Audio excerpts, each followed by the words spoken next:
On November 5, 1983, 5 men were killed and 1 man was injured in an explosive decompression accident on a Norwegian oil drilling rig called the Byford Dolphin. The victims were 4 divers and 2 diving tenders. The divers were Edward Coward, Roy Lucas, Bjorn Bergersen, and Truls Hellevik. The diving tenders were William Crammond and a Mr. Saunders, who was severely injured from the explosion but survived.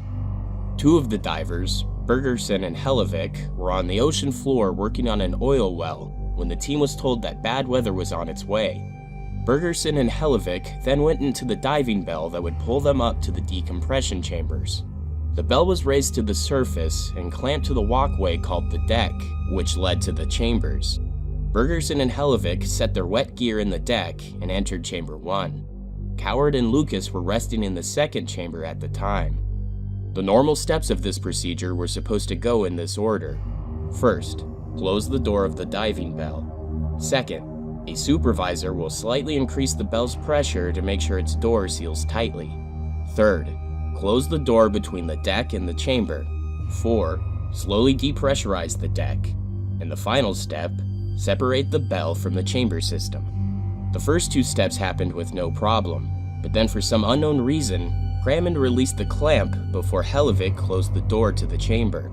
This caused an explosive decompression to take place. Air rushed out of the chamber with tremendous force, jamming the interior deck door and pushing the bell away. Crammond was killed, while the other tender, Mr. Saunders, was severely injured. All 4 of the divers were killed from the explosive decompression from 9 atmospheres of pressure to 1 atmosphere in a fraction of a second.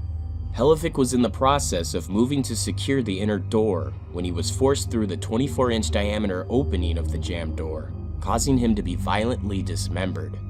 His abdominal section was split, and his organs were ejected from his body except for the trachea, a section of small intestine, and a section of the spine. His insides exploded all over the area, one section later being found 30 feet vertically above the exterior pressure door.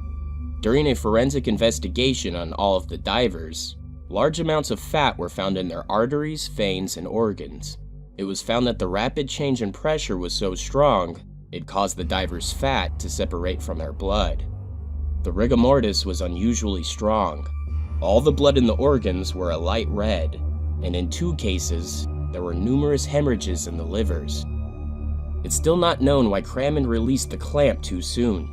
The committee investigating the situation had 2 conclusions on the cause of the accident. One was human error.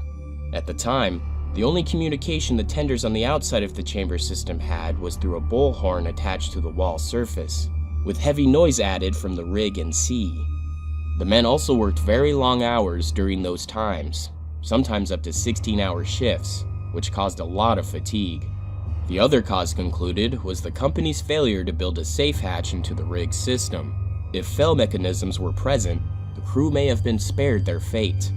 Built in 1975, the Byford Dolphin was not equipped with fail-safe hatches, outboard pressure gauges, or an interlocking mechanism, which would have prevented the deck from being opened while the system was under pressure.